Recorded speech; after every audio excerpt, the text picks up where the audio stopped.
15,000 American troops are now on a 90-day countdown to leave German soil, marking the most significant fracture in the North Atlantic Treaty Organization since its inception in 1949. On April 27, 2026, during a high-stakes telephone call that lasted exactly 24 minutes, President Donald Trump issued a blunt ultimatum to the newly elected German Chancellor Friedrich Merz. The demand is non-negotiable.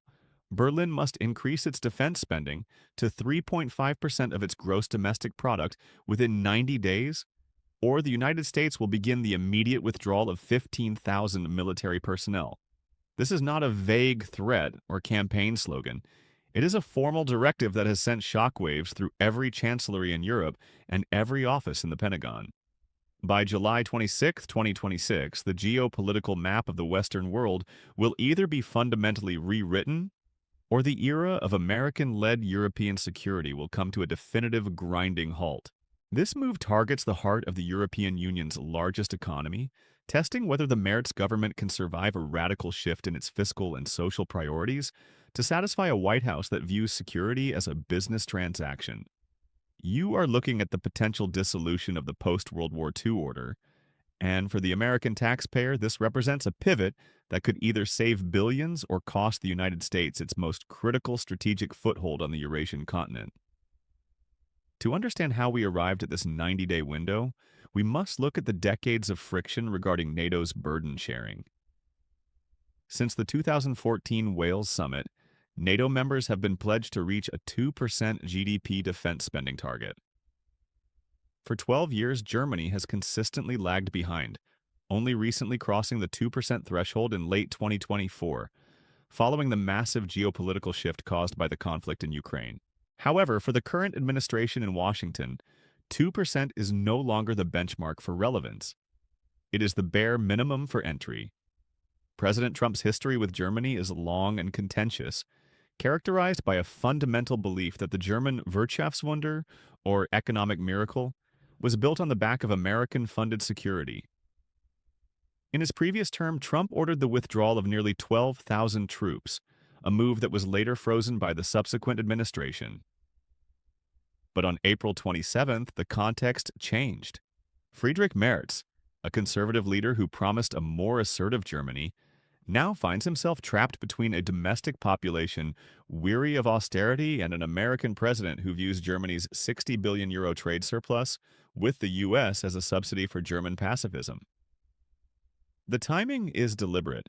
Merz has been in office for less than a year, and by striking now, Trump is forcing a stress test on the new German coalition before it can even solidify its long-term defense strategy. The strategic reality of this ultimatum centers on the 35,000 American troops currently stationed in Germany and the 15,000 specifically designated for potential removal. We are talking about the core of the U.S.-European Command. If these troops are withdrawn, we aren't just losing infantry, we are talking about the dismantling of the logistical nervous system of the U.S. military. Ramstein Air Base, located in Rhineland-Palatinate, is the single most important hub for U.S. air forces in Europe and Africa.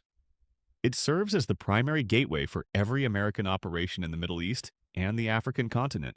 If 15,000 troops leave, the support infrastructure for Ramstein, as well as the Landstuhl Regional Medical Center, the largest American military hospital outside the United States, faces a catastrophic personnel shortage. Landstuhl is 1,100 miles from the front lines in any potential Eastern conflict.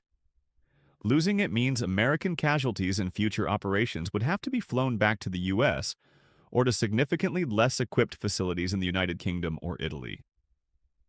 Furthermore, the Grafenwoehr training area, covering 232 square kilometers, is where the U.S. conducts its most complex multinational live-fire exercises.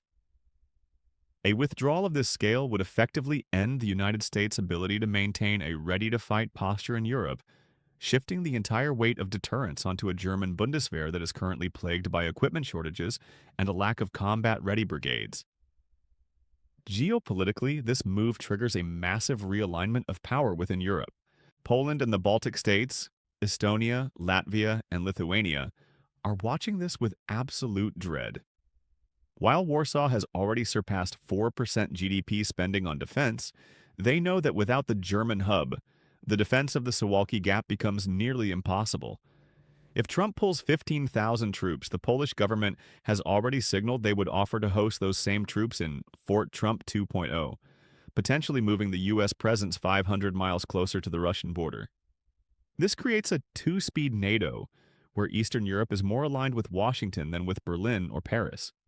Meanwhile, the French government under the current leadership sees this as an opportunity to push for strategic autonomy, arguing that Europe can no longer rely on the unreliable American umbrella.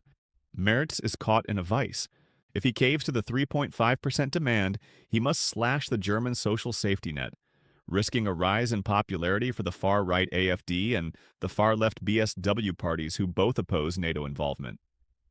If he refuses, he loses the American security guarantee, leaving Germany as a large Switzerland in the middle of a burning continent. The economic implications for Germany are staggering. In 2025, Germany's GDP was approximately 4.5 trillion euros. Spending 2% on defense equals roughly 90 billion euros. Jumping to 3.5% would require an annual defense budget of 157.5 billion euros. That is a 67.5 billion euro gap that must be filled in a single budget cycle. To put that in perspective, that is more than the entire annual budget of the German Ministry of Education and Research. For the global markets, this uncertainty is already showing. The euro has dipped 1.2% against the dollar since the news of the phone call broke, as investors fear a massive surge in German debt or a sudden destabilization of the European security architecture. For the United States, the economic math is different. Maintaining a soldier in Germany costs significantly more than maintaining one in South Carolina, but the return on investment comes in the form of trade stability and the prevention of a major European war that would wipe out trillions in global wealth. However, the Trump administration views the $30 billion spent annually on the German presence as a drain that could be better utilized in the Indo-Pacific theater to counter Chinese naval expansion in the South China Sea. We must analyze the three potential outcomes of this 90-day warning. The first scenario, which holds a 20% probability, is the German capitulation.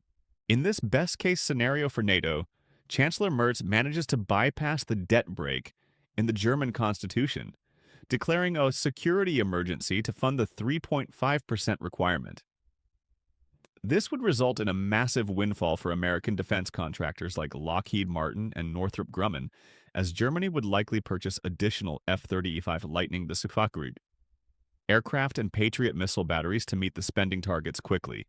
NATO would emerge stronger, and the U.S. would maintain its strategic bases while shifting the financial burden entirely to Europe. This would be a total political victory for Trump, proving his transactional diplomacy works. The second scenario, with a 15% probability, is the Great Decoupling. This is the worst-case scenario. Merz, facing a domestic revolt, refuses the ultimatum. Trump, true to his word, begins the withdrawal of 15,000 troops on July 27, 2026. The logistics of moving 15,000 troops, their families, and thousands of tons of equipment in a short window would lead to chaos at German ports like Bremerhaven. This would signal to Vladimir Putin that the Atlantic Alliance is effectively dead, likely leading to increased Russian hybrid warfare in the Baltics and a potential renewal of the offensive in Ukraine. Europe would fracture into pro-US and pro-EU blocs, and the United States would lose its primary intelligence gathering and logistical platform for the entire Eastern Hemisphere. The third and most likely scenario, carrying a 65% probability, is the art of the deal compromise. Merz and Trump will likely negotiate a multi-year roadmap to 3.5%. Germany will agree to an immediate hike to 2.8 or 3%, coupled with a massive multi-billion-dollar contract to buy American-made liquid natural gas, LNG, and military hardware. In exchange, the 15,000 troops stay, but are reorganized into rotating brigades, rather than permanent stations, saving the U.S. some housing and family support costs. Trump would fly to Berlin, declare he saved the American taxpayer, and Merz would save face by framing the spending as European sovereignty.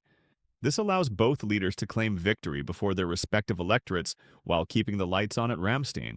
For the average American, this situation has immediate and practical consequences. If the withdrawal proceeds, the Pentagon estimates a one-time relocation cost of over $5 billion to bring those 15,000 troops back to bases in Texas, North Carolina, and Georgia. While this might boost local economies in those states, it creates a massive gap in our national security posture. If Europe becomes unstable because the US has pulled back, the price of every German-engineered product, from Volkswagen parts to Siemens medical technology, will fluctuate wildly due to increased risk premiums. Furthermore, if the US loses its bases in Germany, our ability to respond to a crisis in the Middle East, one that could spike gas prices at your local pump, is severely diminished. We currently use German bases as a pit stop for tankers and cargo planes heading to the Persian Gulf. Without them, we are looking at longer flight times, higher fuel consumption, and a slower response to threats against global oil shipping lanes. What you aren't hearing from the mainstream media is the true nature of the 15,000 number. This wasn't a random figure pulled out of thin air. It specifically matches the number of personnel involved in the enabling command and sustainment units. By threatening these specific troops, Trump is threatening to leave the remaining 20,000 American soldiers in Germany completely toothless. Without the 15,000 support staff, the remaining combat troops would have no medical backlink, no specialized ammunition repair, and no advanced communications maintenance. It is a strategic hollowing out designed to make the German government realize that an American presence is an all-or-nothing proposition. The media focuses on the insult to Merz, but the real story is the calculated surgical strike on NATO's operational capacity. This is about ending the free rider problem permanently by showing that a half-hearted alliance is more dangerous than no alliance at all. This ultimatum is also a signal to the rest of the world, particularly Beijing. By threatening to pull back from Germany, Trump is signaling a Pacific-first policy. The message to the American voter is clear. We are no longer the world's police officer unless the world pays the bill. However, the hidden danger is that once these bases are closed or significantly reduced, they cannot be reopened overnight. The 80-year tradition of the American frontier in Europe is being traded for short-term fiscal leverage. Historical parallels are hard to find, as no president has ever set a hard date certain for troop withdrawals from a primary ally during a period of active European conflict. We are entering uncharted waters where the security of the Western world is being repriced in real time. As we look toward the July 2026 deadline, there are three key indicators you must watch. First, look at the German Special Defense Fund, Sondervermögen. If Merz tries to expand this beyond its current €100 billion limit, he is preparing to pay Trump's price. Second, watch the movement of U.S. Air Force assets from Ramstein Air Base to bases in Italy or the UK. If the planes start moving, the troops are following. Third, watch the rhetoric from the Kremlin. Any sudden increase in Russian naval activity in the North Sea or the Baltic will be a direct response to the perceived American retreat.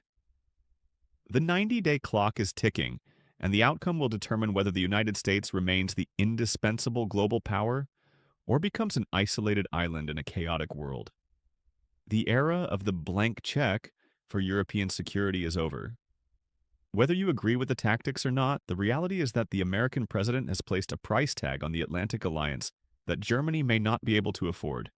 The next 90 days will determine if NATO survives as a military organization or remains merely a political social club. For the first time in nearly a century, the presence of American boots on European soil is not a given, it is a variable. As the deadline in late July approaches, the world will see if Friedrich Merz blinks, or if Donald Trump is truly willing to walk away from the most successful military alliance in human history. The stakes are not just about burden sharing, they are about the fundamental definition of American power in the 21st century. Keep your eyes on Berlin, but keep your focus on the Pentagon's transportation commands, because the movement of those 15,000 troops will tell you more about the future of your country than any political speech ever could. Stay informed, because the world we knew on April 26th is already gone.